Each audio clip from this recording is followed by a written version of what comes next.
দেখি কেউ কোথাও নেই।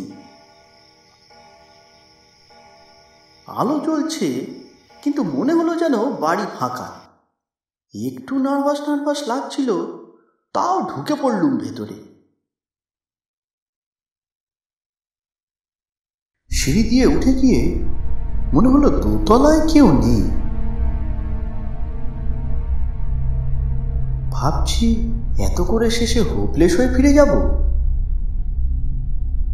একটু বাগানের দিকটা অন্তত ঘুরে দেখি।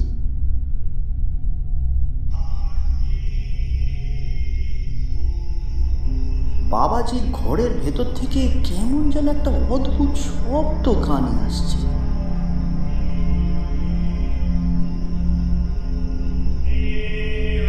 জানলা দিয়ে উঁকি মেরে দেখি ভক্তরা সব চুপচাপ।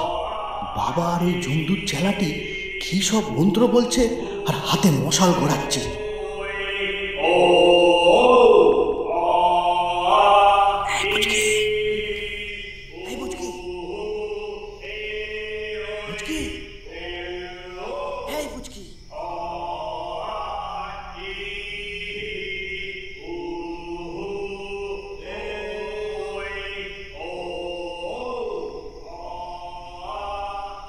তা ওই জানলার ফাঁক দিয়ে একেবারে টিপ করে পুচকির পায়ের কাছে ফেলেছি।